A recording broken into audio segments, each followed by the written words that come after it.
नमस्कार, राधे राधे। मैं आज विश्व दमा दिवस के ऊपर चाहता था कि आप सभी को जागरूक कर पाऊँ और इस संबंधित ये जागरूकता वीडियो मैं साझा कर रहा हूँ। विश्व दमा दिवस के ऊपर सबसे पहली जो दमा की बात हम शुरू करें तो दमा से लोग कई तरह के भ्रांतियों से पीड़ित रहते हैं, उनको गलत जानकारियाँ रहती हैं जिसकी वजह से वो कई बार ये निर्णय नहीं कर पाते कि डरना कि दमा के आखिर क्या लक्षण होते हैं। तो सर्वप्रथम लक्षणों की बात करें तो दमा में सांस का फूलना, अचानक से खांसी का तेज हो जाना, बहुत बार छाती में भारीपन होना, घबराहट महसूस होना, सांस लेने में घुटन सी महसूस करना, अचानक से पेशेंट को ऐसा लगता है कि जैसे मेरी सांस खुलकर नहीं आ रही, घबराहट बेचैनी के साथ साथ तेज और गहरी सांसें पेशेंट्स लेते हैं लेकिन वो ले नहीं पाते, एयर हंगर की तरह फील होता है, मुंह खुल जाता है और काफ़ी जोर जोर से सांसों लेने का प्रयास होता है सांस। इसके अलावा कई बार ऐसा देखा गया है कि दमा के पेशेंट्स को न सिर्फ सांस लेने की तकलीफ बहुत ज़्यादा नहीं होती बल्कि उसके साथ साथ खांसी बहुत ज़्यादा तेज़ होती है जिसे कफ वेरिएंट एस्मा बोलते हैं। इसमें मुख्यतः जो लक्षण है उसमें खांसी का अचानक से तीव्र हो जाना, बहुत तेज़ी से खांसना, खांसी में कफ का नहीं निकल पाना, बहुत ज़्यादा फ्लेगम का अटक सा जाना, लगना कि लगातार वीजिंग हो रही है, गले से आवाज़ें आ रही हैं जिसकी वजह से पेशेंट लगातार परेशान रहता है लेकिन उसे आराम नहीं मिलता, चाहे वो कई सारी एलर्जी की टैबलेट्स खाएं, कई सारे कफ सिरप लिए। कारण है कि उनके अंदर ब्रोंकोकॉन्स्ट्रिक्शन है, जो श्वास की नलियाँ हैं वो सक्रिय हो चुकी हैं जिसके ऊपर कफ सिरप का काम नहीं होता। इस वजह से ऐसे पेशेंट जो कफ वेरिएंट एस्मा से पीड़ित हैं उनके लिए सबसे इम्पॉर्टेंट है कि सही मात्रा में इन्हेलर का प्रयोग करना सबसे ज़रूरी। अब आते हैं लक्षणों की, तो बात हो गई कि इसमें डायग्नोसिस कैसे बनता है। तो डायग्नोसिस के लिए पेशेंट की हिस्ट्री बहुत इंपॉर्टेंट है, उसकी हिस्ट्री में उसकी फैमिली हिस्ट्री इंपॉर्टेंट है, उसकी ड्रग हिस्ट्री, किसी ड्रग से एलर्जी तो नहीं होती, पूरी की पूरी एलर्जी प्रोफाइल इंपॉर्टेंट है, किन किन चीज़ों से उसे एलर्जी जो उसने महसूस की है, ज़रूरत पड़ने पर आप कम्प्रिहेंसिव एलर्जी प्रोफाइल टेस्ट कराते हैं जिससे हमें पता चलता है कि किन किन एलर्जन से वो बहुत सेंसिटिव है। इसके अलावा एक बहुत इंपॉर्टेंट टेस्ट है pulmonary function test, spirometry test जिसे बोलते हैं, जिसे प्री और पोस्ट दो स्टेजेस में करते हैं, यानी पोस्ट ब्रोंकोडायलेशन और प्री ब्रोंकोडायलेशन इनहेलर देने के पहले। इससे हमें ये पता चलता है कि कितनी ज़्यादा आपकी एयरवेज रिस्पॉन्सिव हैं इनहेलर्स के, जो हम लोग लिवोसॉल्बिटामोल का प्रयोग करते हैं ताकि जो सांस की नलियाँ सक्रिय हो रही हैं, आपको एज़मा में वो जो सकरापन है इनहेलर देने के बाद वो फैलाव के साथ खुलता है। और ये अगर 12% या 120 ml से ज़्यादा आता है आपके पोस्ट ब्रोंकोडायलेशन के रिपोर्ट में, तो ये हम लोग मान कर चलते हैं कि एज़मा के लिए पॉजिटिव है।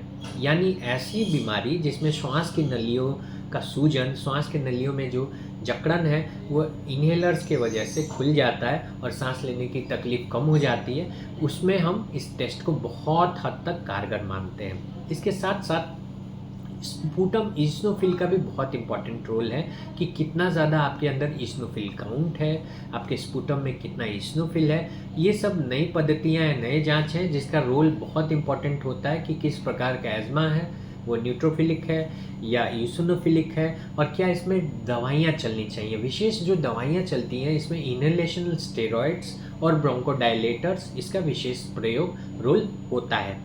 अब ये जो दवाइयाँ हैं, कई सारी भ्रांतियाँ होती हैं कि जो इन्हेलर्स हैं इनको लेने से लत लगती है, कई सारे लोग सोचते हैं कि एक बार लेने पर बार बार लेना पड़ता है और ये हमारे शरीर को नुकसान देती है। तो जो आप उजली सफ़ेद गोलियाँ खाते हो, अलग अलग ब्रांड्स की स्टेरॉइड्स बहुत सारे मार्केट में आती हैं, उससे आपकी किडनियाँ ख़राब हो सकती हैं। अगर इरेशनली आप खा रहे हो, बहुत डोजेज ले रहे हो, लगातार ले रहे हो, सेवन कर रहे हो, तो कई बार उससे शरीर के अंदर सूजन आता है, मून टेप पीसीज होता है, आपका शरीर सूज जाता है, चेहरा सूज जाता है। उन गोलियों के सेवन से जब इतना नुकसान है तो उसके जगह क्यों नहीं हम लो डोज के इन्हेलर्स ले सकते हैं, वो इन्हेलर जो सीधे आपके फेफड़े पे काम करते हैं। और मेरे हिसाब से जितना मैंने अपने प्रैक्टिस को देखा है पिछले गत 15 वर्षों में, कभी भी इन इन्हेलर्स का कोई ज़्यादा साइड इफ़ेक्ट नहीं होता, बिल्कुल साइड इफ़ेक्ट फ्री होते हैं। अगर सही डोज, सही मात्रा में, सही टेक्निक से पेशेंट्स लें तो ये इन्हेलर्स केवल आपके फेफड़े के ऊपर असर करते हैं, काम करते हैं, और बाकी टैबलेट्स की तरह या किसी और दवाइयों की तरह बहुत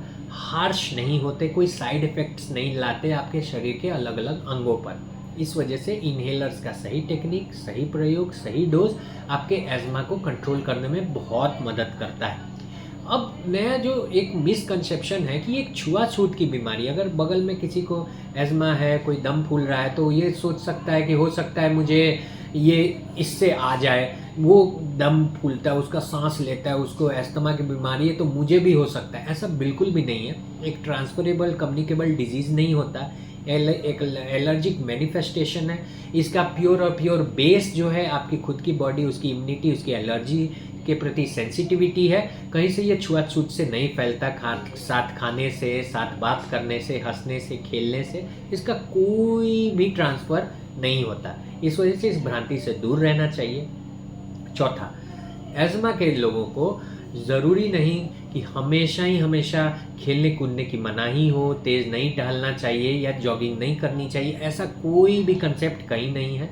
आपको अपने लंग फंक्शन टेस्ट को कराने के बाद उसके कैपेसिटी से, अगर बहुत सीवियर स्टेज में है तो कुछ दिन का ब्रेक ले करके आपको पुनः अपने फिजिकल एक्सरसाइजेस को शुरू करना चाहिए। देखिए, जब आप एक्सरसाइज करते हो तो एक्सरसाइजेस के दौरान आपके बॉडी में न सिर्फ सर्कुलेशन बेहतर होता है, बहुत सारे ऐसे ऊर्जा के स्रोत खुलते हैं, बहुत ज़्यादा आपके बॉडी में इतनी स्टेमिना बिल्टअप होती है, आपकी इम्यूनिटी स्ट्रांग होती है, आप एक हेल्दी लाइफस्टाइल के साथ साथ एक्सरसाइजेस के द्वारा बहुत ज़्यादा फिट होते हो, जिसका प्रभाव आपके एज़मा को कंट्रोल करने में भी पड़ता है। इस वजह से ज़रूर याद रखिए कि एक्सरसाइजेज से एज़मा ऐसा नहीं है कि आपका डिस्टर्ब होगा, अनकंट्रोल्ड होगा, उससे उल्टा बेनिफिट मिलेगा आपको एज़मा कंट्रोल करने में। एज़मा के लिए सबसे इम्पॉर्टेंट है आपको सही डोजेज, अगर आपको सच में एज़मा है तो उसके लिए लेनी चाहिए। सही तरीके से इन्हेलर्स का प्रयोग करिए।